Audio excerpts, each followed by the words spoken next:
18th July 2024, its purpose was clear.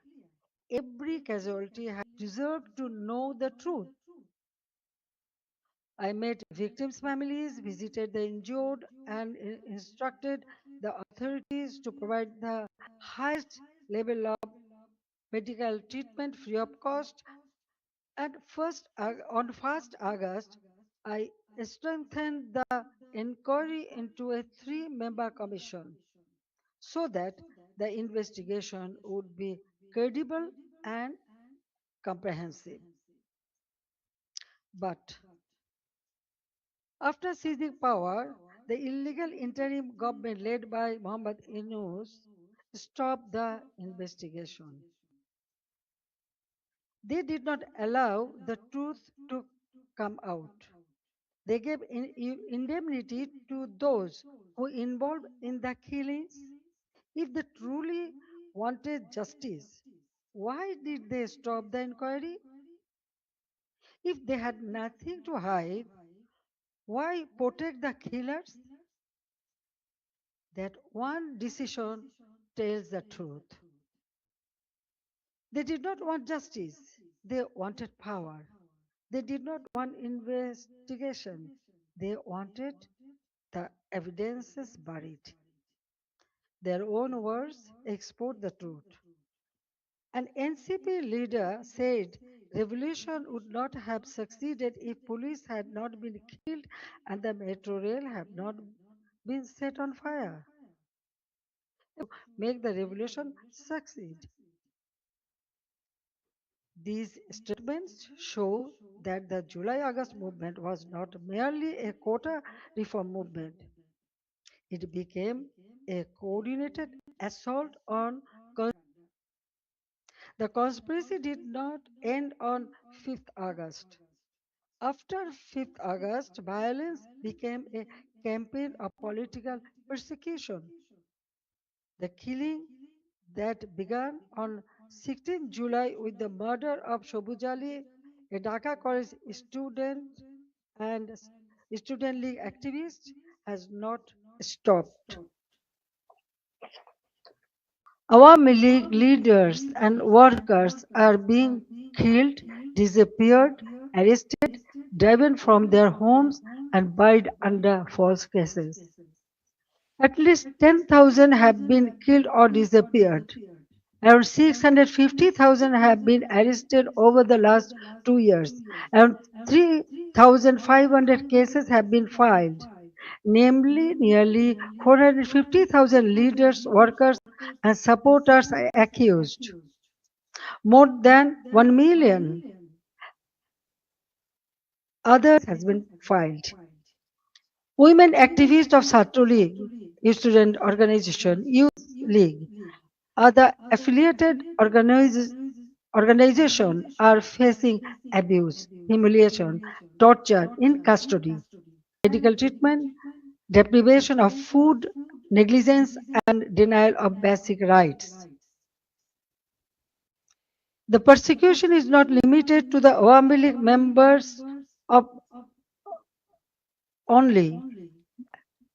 The member of minority community, judges, lawyers, intellectuals, cultural figures, journalists, professionals, workers, even rickshaw pullers, farmers, ordinary citizens have been attacked, arrested, or accused in murder cases.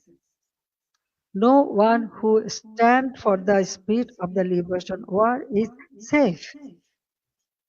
Symbols and memorials of our liberation war have been destroyed. Freedom fighters have been humiliated with garland of shoes.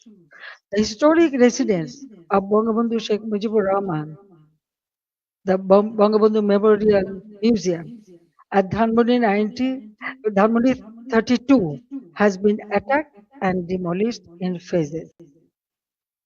This is not random violence. This is an attempt to erase the spirit of the liberation war from Bangladesh.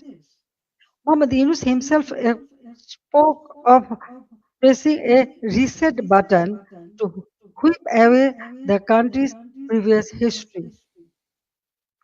They want to erase the liberation war, they want to erase Bangabandhu, they want to rewrite Bangladesh against the foundation on which it was born. Convicted war criminals have been released, militants and top terrorists have been freed. Even after a state election brought the BNP to power, the situation did not change. Bangladesh remains a grip of fear, terror, repression, economic hardship, and deep insecurity. Now, look at the condition of the country. The progress we built has been destroyed, and ordinary people are paying the price. GDP growth has fallen to 2.22% compared with 6.80% during the Awami League government. Industrial production has fallen sharply. For the first time in 54 years, the industrial sector has faced negative growth. Defaulted loan in the banking sector have reportedly risen from 13% to 47%. Poverty has increased from 18.60% to 46.8%. Investment has turned negative. Job creation has collapsed. More than 2 crore people have newly fallen into unemployment. Over 500 industrial factories have closed. More than half of industrialists and business owners are either in prison or forced into hiding. The government is running by borrowing 700 to 900 crore taka from banks every day. Project costs have been increased by 50% to 250%. At the same time, militancy is rising. Women and children are facing torture, rape, humiliation. And ordinary people no longer feel secure in their own lives. Extortion, murder, kidnapping have become regular features of daily life. These are not just numbers or isolated incidents.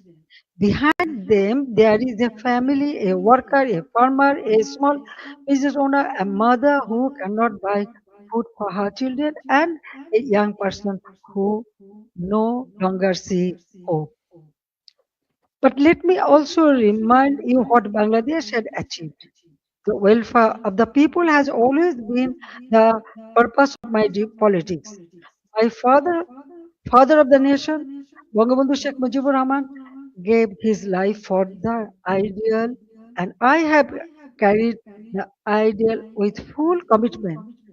During my 5 terms as a Prime Minister, we used long term planning, sound financial management, disciplined implementation to place Bangladesh on a strong foundation. After 2008, across 16 years and 4 consecutive terms, we implemented major projects such as Padma Bridge, Metro Rail, Rupur Nuclear Power Plant, Matarbari Deep Sea Port, Kandapuli Tunnel, Bangabandhu Satellite.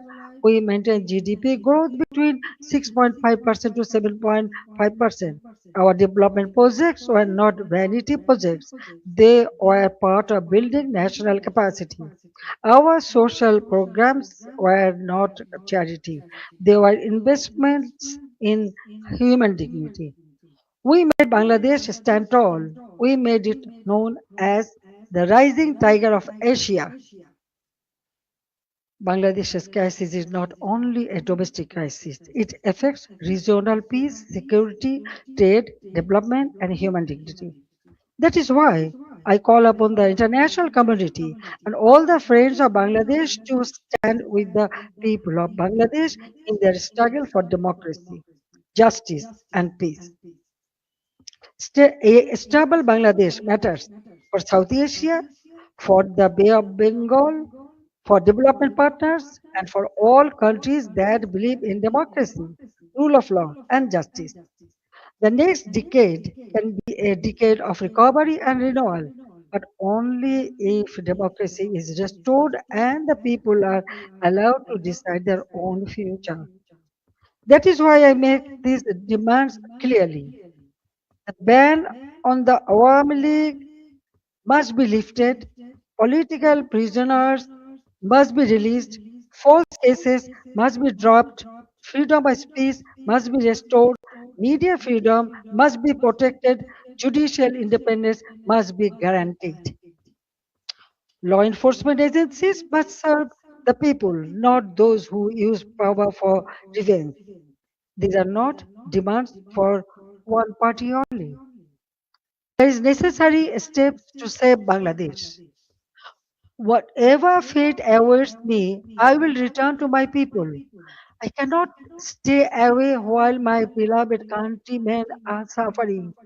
I know I may be detained, I may be sent to prison, they may try to enforce verdicts issued in fabricated cases, but fear cannot decide my duty to the people. My life moved beyond calculations of personal safety long ago. In 1971, I was in imprisonment with my mother. My son, Joy, was born in captivity. In 1975, I lost my family. I spent 6 years in exile. After returning home, I fought against military ruler, dictatorship, and political conspiracies. There were 19 assassination attempts against me. Even the grenade attack of 21st August 2004 could not stop me. Therefore, I am not worried about my own future. I am worried about the future of Bangladesh. I want to return because the people deserve security, development, prosperity, and peace. They deserve a state that protects them, an economy that gives them opportunity, and a democracy that gives them rights. My return and the return of the Awami League to the democratic process is not about power. It is about putting Bangladesh back secularism, stability.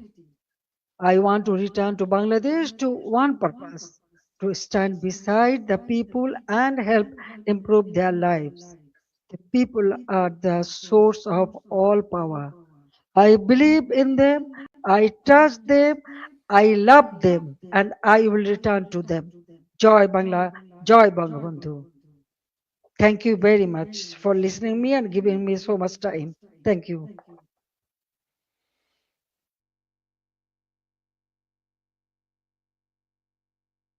For side input, and I would request you please to take a couple of questions from our colleagues before you go, and then we can direct the question to some other people. Venkat, please. I'll give. Just give me Venkat. Wait for the mic, and we'll give priority to our members. Then I'll give you. Just let me just. Thank you.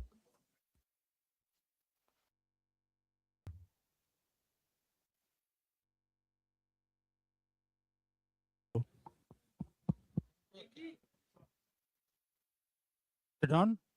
Can you hear me? Okay.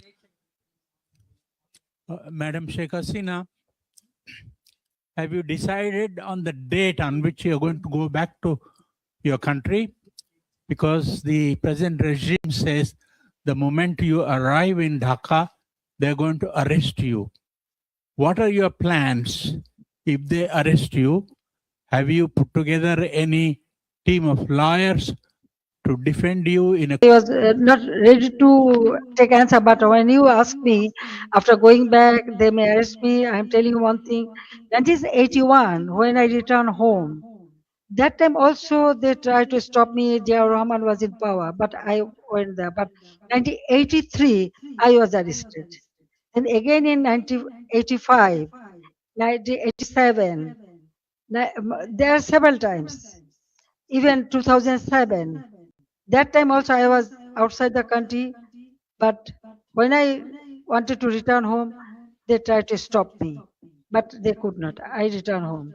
So I know that they may put me in the jail or they may kill me, they may anything may happen, but still I have to go back. You are friend of Bangladesh. You are here.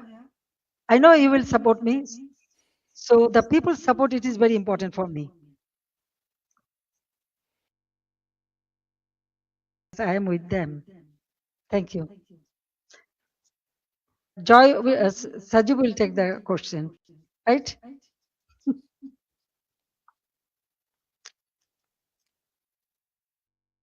I hope Madam Hasina can answer this question. Sajib is a US citizen. The US ambassador to India has recently visited Bangladesh and expressed his confidence in Mr. Tariq Rahman's leadership. And Sajib is, of course, I'm aware that you have dual citizenship, Bangladesh as well as the US. But how do you view the US ambassador's remarks and support also offering for the deepening of trade relations with Bangladesh, and also